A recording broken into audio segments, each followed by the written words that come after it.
The original version of this video was uploaded to Jason Verney's YouTube channel, where it and many other videos, podcasts, snippets and films can be found. That channel can be found at youtube.com/Jason Verney.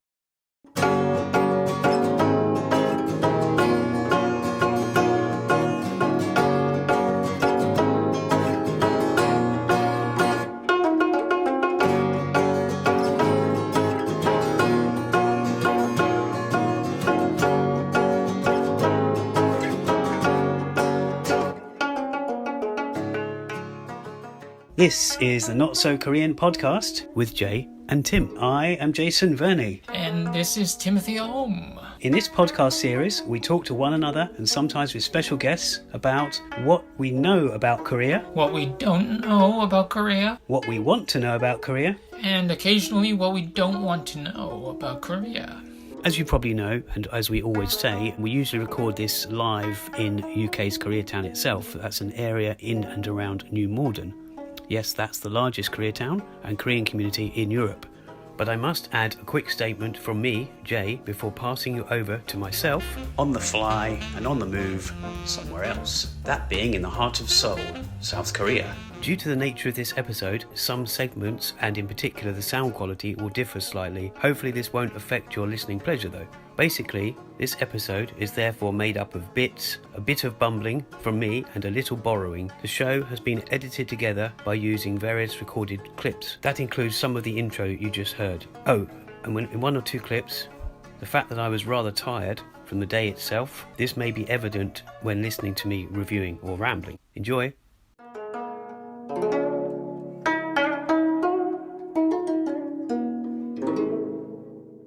A quick disclaimer, certain aspects of travel to South Korea will not apply as they did before. For example, this may be testing requirements.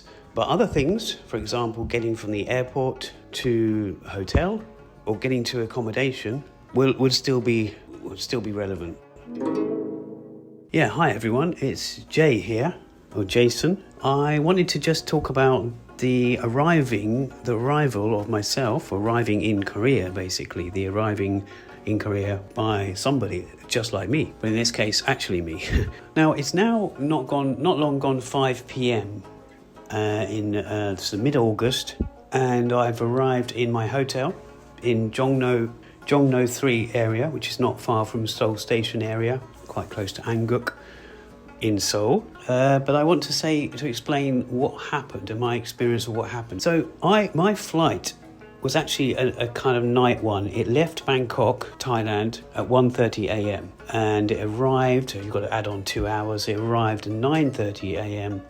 Bangkok time. I will just say that I got to this hotel at 3:30 p.m. So between 9:30 and 3:30, there was me arriving at the airport, going through immigration.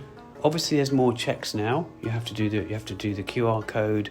Some of these things don't take very long at all, but the queuing does or can take long. It actually didn't feel very busy at all at the airport. Unlike Bangkok, when I left Bangkok airport, that was really busy. Or maybe it's just the part of the airport I was in.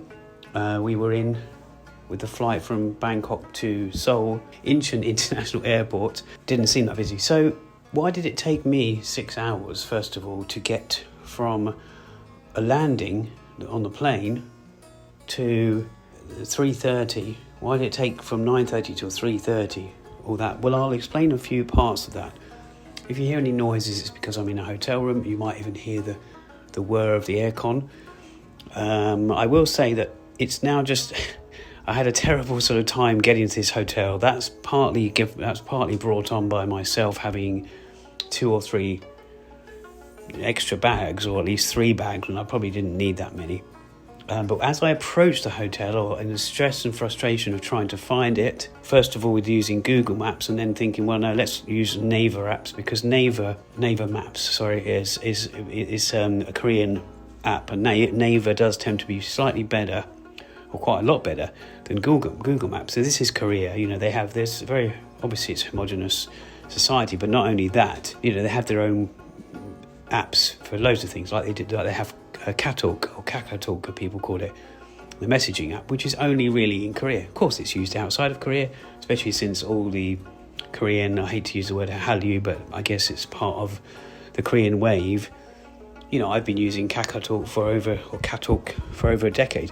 Anyway, I'm drifting off the subject, but what I will say is, so yeah, I was frustrated. The bags were getting really on my nerves. Bear in mind, this is summer. As I say, the aircon's on, but the rain, if I can open this window now, let me just do this.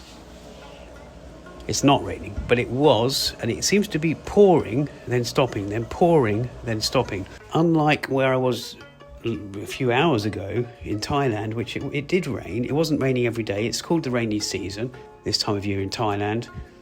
But, you know, when it rained, or it just spat and it stopped. It didn't sort of stop and start too much, really. I mean, I didn't notice it, but I've just noticed it stopping and starting here.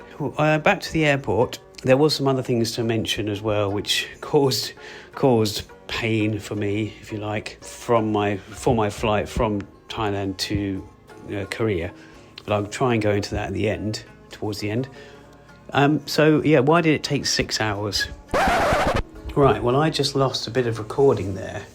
Quite a bit of recording, so I'm going to try and remember what I've just said that I didn't get recorded and follow on from what I was saying. There are some things in the airport that did take me time to make it 6 hours from the time I arrived to the time I got to the hotel. So one of those, let's try and speed this up. One thing I didn't mention, so just as well I'm re-recording it, I did stop to get a bite to eat, which is slightly outside the airport bit, but on the way to the airport link part, I just couldn't. I thought I've got a long train drive and I've got to find my hotel. I'm going to need something. I had a chocolate muffin in my bag, but that wasn't going to do it. I was going to save that till I got to the hotel. Believe me, I needed something like that. And so one of the things was the SIM card. Now, previously, when I'd come to Korea, or the last time I came to Korea, I got a SIM card. I don't know who was selling it. I can't remember.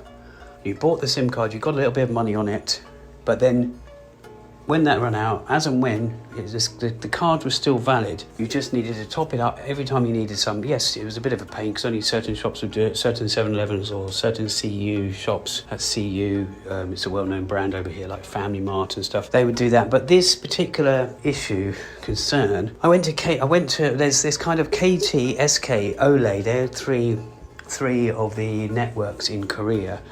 And one of them, KT, I went to that because that's got a good kind of deal. You either get sort of, I don't know, I'm trying to translate this into English money. You either pay like a day, that's £4, or 5 days, that's £17, and it goes up, or 30 in various different instalments, but increments, and then 30 days is about £45 anyway. And so I paid for a 5-day one, thinking, great, I'll pay £17. Now, if I realise in 5 days that I'm going to have enough Wi-Fi access and I don't really need this data like I thought I would, I will just stop it and restart it. Now, so I bought this, they put the SIM in and everything, and I walked away thinking, oh, hang on a minute, because I remember reading something online, because I was going to pre-order a SIM. You can also do that. A lot of people are saying do that because there's a lot of issues with regards to PCRs and PCR results. Like they should have your number so they can give you your results. You have your hotel number, but then there's no reliability, it's not a guarantee. I did give my hotel number, so I read that no, even if you've got an email, that should be enough for them to send you your PCR test result. Hopefully it's negative. Of course, I did one in Thailand as well, which was negative. So as far as I know, I should be all right. I'm still waiting on my test results. I'll know in the next hour or two, hopefully. But I will also, just to backtrack, I will say in Thailand they were really good, brilliant. It was like £35, very efficient. Everything is there. I had to even pay a visit to a hospital. Everything was efficient. Yes, sure, you pay for stuff, you pay your way, as opposed to the NHS in the UK. But what I'm saying is I got a test there. I did a test here. They're really good here as well. I'm not dissing. I'm not putting down Korea. They're very good, very efficient. They take your money. Give you a ticket, take your payment. The people that are doing the test got a face behind the glass. They've got those, they put their hands through those sort of rubber glove thingies and they poke a thing up your nose and that's it. In Thailand, they poked a thing up your both nostrils. I say a thing because I can't think straight right now. And then In Thailand, they also did your mouth as well, but here they didn't. You know, going back to that, I'm just saying that was one of the reasons that would delay me getting to where I am now in the hotel. But also going back to the phone, so I walked away having got that SIM, and I suddenly realised, hang on a minute, this card expires when those 5 days are up, or whatever amount of days you've bought, which means then the only way you can keep it going is by buying more. Now the thing is with that sounds great, but it means that you are constantly paying. And I wanted something I had before in Korea, my last visit I believe, which as I mentioned, you buy it, it's got something on it. When that runs out, it's fine if you don't top it up for 5-6 days. The card's still valid and you just top it up at certain places. And I will say as well that I've done various things on my trips to Korea. I've sometimes actually, hired a whole iPhone. So I've had 2 iPhones on me, and it's like, it's whatever it is, £50-60 for the month, but everything's there you want, it's all set up. Or I've hired one of those what they call it, a Wi-Fi egg. So it's just like a router, I suppose you say it is, antenna. So you carry it around with you, so your phone just connects to that. Yeah, I've done various things, and they're all great, but more expensive. But as I might have, well, I can't remember if I mentioned it already because I got cut off earlier. It might sound a lot, that money, but when you think about it, it's unlimited.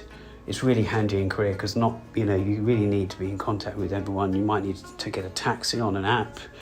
You might need to get somebody on Kakao Talk, Katalk. You might need to, receive a call.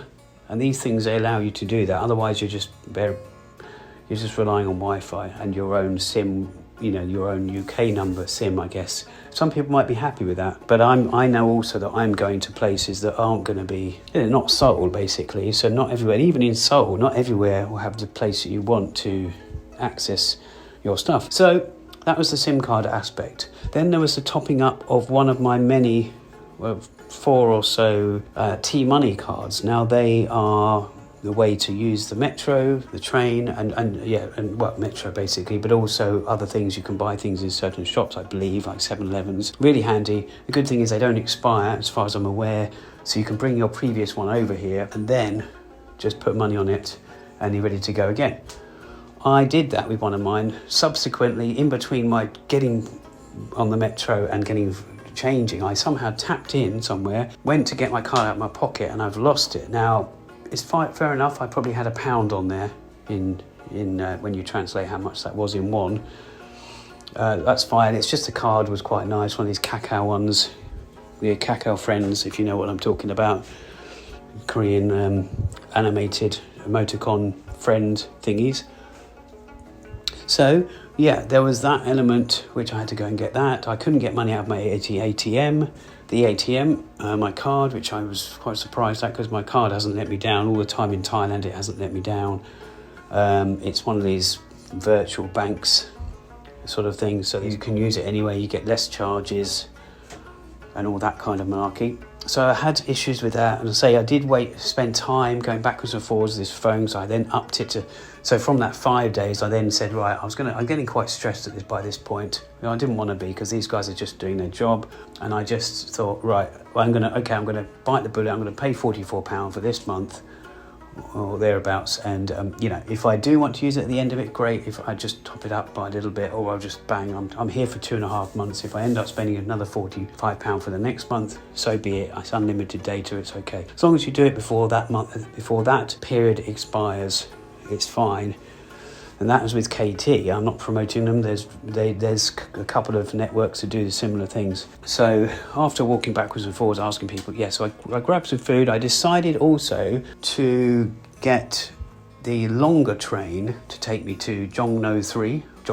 Now I'm probably not saying that right, but that's the area. It's only about 3 stops from Seoul Station. So basically, you've got 2 options. If you want to get a taxi, it's quite a lot. I think it's probably £35 or more, but I would never really do that now. Maybe years ago I did. But the airport rail link, even though I had bags, you can either pay, and I'm just quoting figures just from the air here, but maybe a £5 for the quick train that takes you, to Seoul Station, probably 15-20 minutes, or the longer train which takes over an hour, but it stops at every station, but it's a quarter of that price.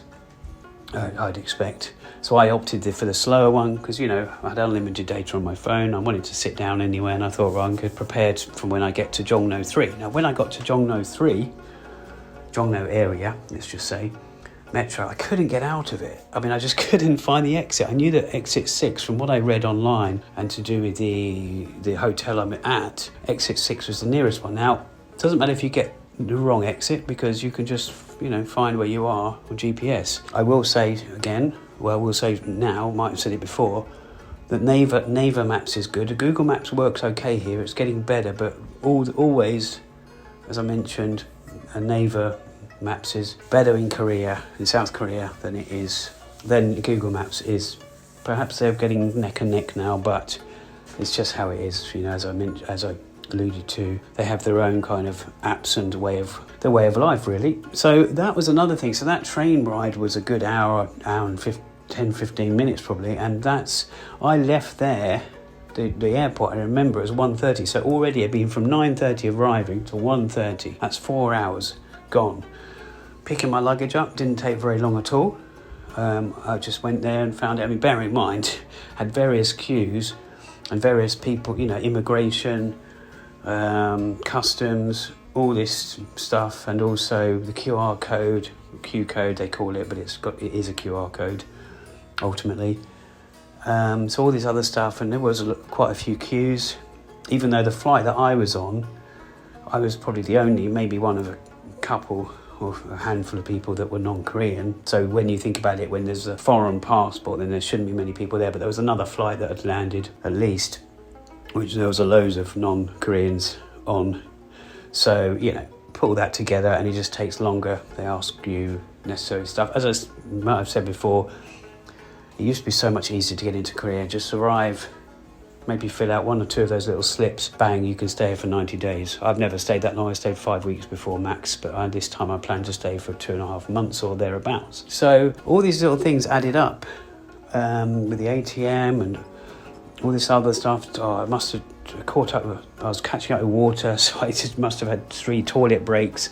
I didn't want to get caught short when I went for the PCR test, and also not caught short on the train. And I mean, obviously I'm a grown man, I can deal with these things, but you know, when you're stressed and you're carrying heavy bags. So that's, you know, the 4 hours from getting off the plane to getting on the train or metro. You know, the rest of the other 2 hours, as I mentioned, was the metro itself, and then wandering around Jongno 3. I couldn't get out of the exit. I couldn't find exit 6.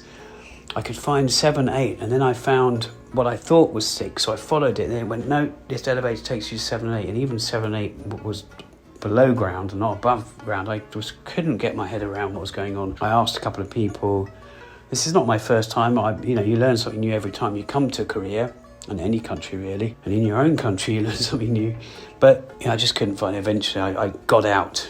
But the annoying thing was that the exit 6 has only steps. And something I will just touch on briefly is that one thing I've noticed, or one thing I knew the first time I visited here 10 years ago, you know, they do have this little handy little, next to steps, they've either got a little ramp which you just pull up your bag or pull it down while you're walking up the concrete steps or whatever. They've also got electronic things, so you just put your luggage on it and it follows you up, kind of thing. I noticed in Copenhagen, Denmark, where I spent my first night of this big trip before Thailand for 2 weeks, I noticed that they had the similar ramp thing. I don't think we have many of those, if any, in the UK, but correct me if I'm wrong. It's such an easy idea, and I don't know why. You know, it doesn't require any electricity or anything. It's just a slope. It's just a ramp beside the steps. But as I say, you have also got electronic ones where the bag goes up. It just goes up, save you carrying it up the steps. But unfortunately, when I picked exit 6, which was allegedly the nearest one to this hotel, I had to carry up loads of steps with 3 bags. So then, as soon as I got to the top, it started spitting and raining, and I thought, I've got to get this hotel, I've got to find it. And so, yeah. Now, talking about bags, I will quickly skip to Bangkok. And leaving Bangkok, I had underestimated the luggage I had with me, and I thought, okay, they'll let me take this main bag as my carry-on because it's a small case. It's a cabin-sized case, but I already had a couple of other bags which are holders, and I was going to say, well, one's a laptop bag because it didn't have much else in it, didn't have much in it in general, and one was another bag, and they said, well, no, we can only accept that, and they said this main case would have to be your your cargo one. And the cargo is meant to be maxed at 10 kilograms. It was actually, my bag was 12, so I had to go and empty it out, make it correct. Took a bit of weighing, a few ways, and then I took it to the woman and I said, right, this is lovely people. This was at Bangkok airport, which I can never pronounce, even though I've been to Thailand more times than Korea. Thailand was the reason that I came interested in Korean culture and Asian culture probably about 14 years ago. Where am I? Yes, so they had said to me, look, empty it out, it's only going to be 400 baht. I thought they said 400 baht, where you can then pay for the cargo, as you can then pay to put it in cargo. I just made sure there's not important stuff that I didn't want to be separated. You do hear these stories of bags going missing. So anyway, I said to her, that's fine. So I corrected the weight, gave it back to her at 9, just under 10 kilograms, and then she said, okay, that's 4,800 baht, and that is it's around the £100 mark. And I said, well, I can't pay it. I said, I can't pay £100 for this bag. I mean, I knew also that this bag had nothing worth, not even £50 in there.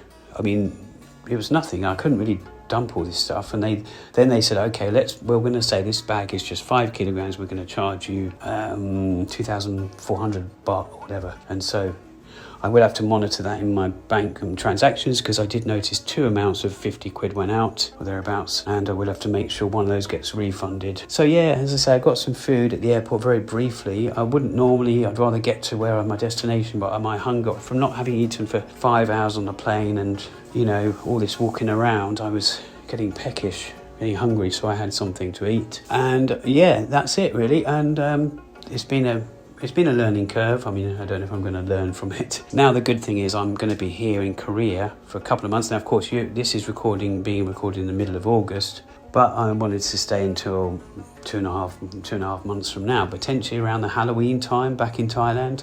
I'm actually thinking, well, maybe although Halloween, I don't really buy into Halloween that much. I know it's quite an American thing, but it's everywhere now. But I know Thais like it quite a bit, and also not partly because they like all that sort of ghosts and ghouls and stuff, or some of them don't like those things. But it's and of course Korea do as well. But I'm by then I would have almost done my 3 months in Korea, which is the max. So I want to use Bangkok, Thailand as a jumping off point. I've been wanting to do this for years. And just to mention that I stopped off in Thailand. Well, I stopped off in Copenhagen for one night, but I stopped off in Thailand because I didn't want to go from Koreatown, where myself and Tim, we do this podcast, to Korea. I wanted a break. And also, it's immensely expensive to go from London to Korea. And then you've got the risk of the PCR test being positive, which means you potentially could lose everything and miss the reason for coming, which is the film festival, which is why this whole trip is happening. Thankfully, it's given me an excuse to come back to Asia. I've been missing it. It's been over 3 years anyway, under 3.5 years. And so I chose the Thailand route, which was a lot less money, and it meant that you only have to get a very reasonably low price flight from Bangkok to Seoul, to Incheon airport. And yes, the risk factor's there, but I thought, well, the risk factor money-wise is not so heavy, and also if I'm sensible, I can still avoid having the risk of getting tested positive for COVID. What else happened at the airport that made it 4 hours before I got the train or the metro? As I say, topping up my T-Money card, which I subsequently mislaid in the course of like an hour. It could be somewhere on me, but I couldn't find it anywhere. Come to this hotel, then the film festival has said, can you come a day after tomorrow instead of tomorrow, which is all well and good. I don't mind another night in Seoul instead of going to Jochiwon, which is the town, or Jochiwon, town or area that they're having my film is being shown and other people's films. But it's just, that means I've got to stay another night. I've got loads of friends in Seoul if I wanted to contact somebody. And there's loads of things to do here. Just the frustration of arriving but then taking it so long. I was actually okay with it taking long because I knew that my check-in time in the hotel was 2 p.m. So that timed quite well, but it was just eventually I was getting so annoyed with not getting out of the metro system, getting annoyed with that SIM card issue, which I should have just bitten the bullet in the first place and paid £44 for unlimited data rather than search for this SIM card that I knew existed before and maybe still does. A lot of walking, and I do need to catch up on sleep at some point. Now I'm finishing, I said it was after 5 when I started recording this. It's now 1 minute to 6. Oh yes, of course, there's me talking about rain. It's raining here. In Thailand it was raining, not so intermittently it seems as this, but I remember last time I was in Korea, or one of the times before I was in Korea, bought an umbrella because of the time of year it was. Although I've not been here when it's been this hot, or at least it doesn't feel that hot right now, but I know August is hotter than June when I have been here, so summer months but different parts of the summer. I had all this stuff with me, 3 bags at Bangkok airport. The taxi driver dropped me off, and I was going to carry my umbrella, which is a nice sturdy one, a bit sort of feminine because it's Thai, it's just sort of anyone, you can just, nobody cares what kind of umbrella you have really. And it probably cost, I don't know, £2, and it was a sturdy one, not like the Poundland ones you get in the UK, and they break after one use. And I just was going to take it into the airport and take it on the plane. I thought, no, that's not going to work. I can't remember if before I actually managed to take it.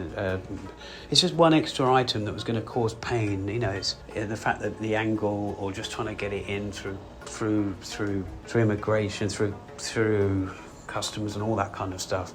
I just said to the taxi driver, do you want this? And he did, he took it. I gave it to him. But what I mean is the reverse of what you often hear stories in Korea where people sort of hand you their umbrella. But this was in Bangkok.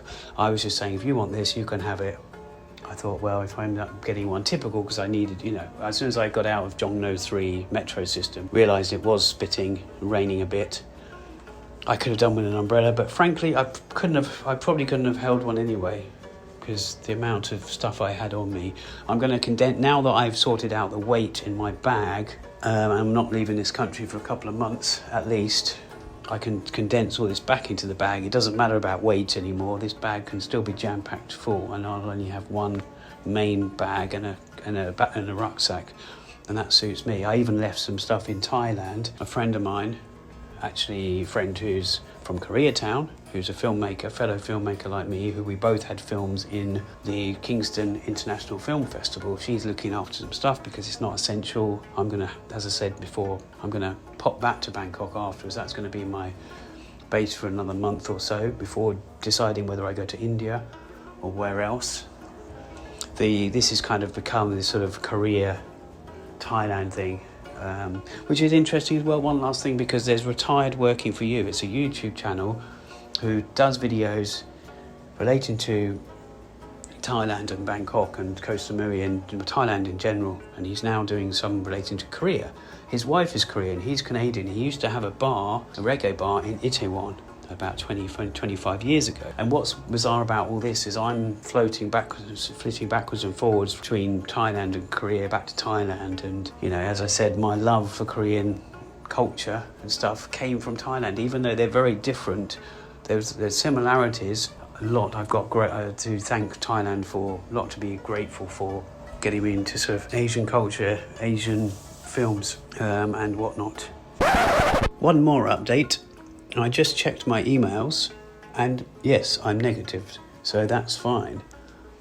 So there you go. I got tested in Bangkok, I was negative, and I got tested in Seoul, or rather Incheon airport, and I was negative. So that's one less worry. I was living a bit late notice, because I've got to be with the film festival. They have actually just said to me as well, they've actually just messaged me between in the last minute or two that I should come down to Jochiwon tomorrow, the day after me recording this, of course. Probably the 20th, I might as well say when this is, it's the 20th of August. So yeah, so that's going to be interesting. They're going to sort out the accommodation there. So yeah, looking forward to it. Now, one more thing, and I am roaming the streets of Jongno 3, or at least very close to my hotel, that area. One more thing I was meant to mention, or I might have done in the recording that got lost. But masks, coming back to masks. Now, Korea is very strict on all this stuff, as you can guess, with the PCRs and all that.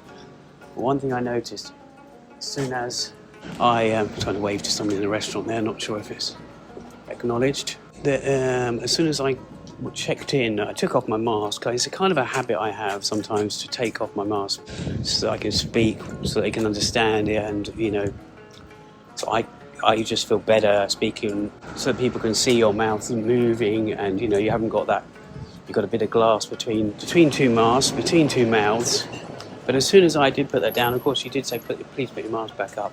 And that was happening, a few times as soon as I got on the plane. And it's understandable, but it was without, even in a food place, I got some food, as I mentioned, just outside the station. And so just outside the airport, part of the airport really, part of the airport road. And as soon as I did the same thing, not to eat the food, obviously you can take your mask off to eat your food, but as soon as I did that, it's like, please put your mask back up. And again, no disrespect to Korea, but it's very, they're very hot on it, especially in certain places. I'm obviously I'm not wearing one right now as I speak into this recording device, my phone, and what have you.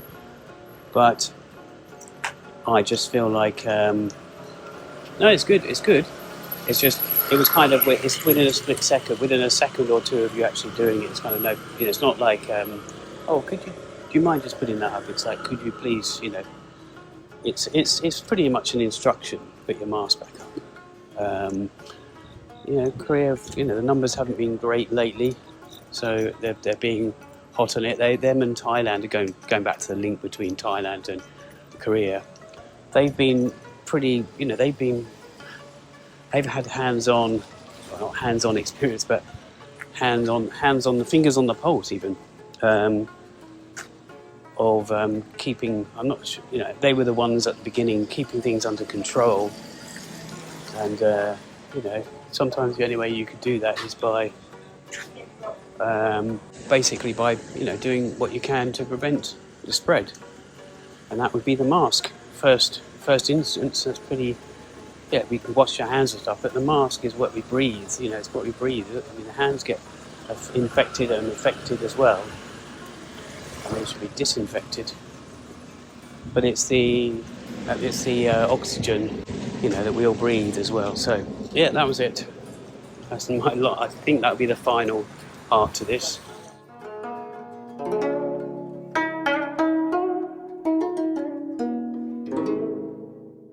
Well, we hope you enjoyed that episode. So that's all from us. 안녕히 계세요.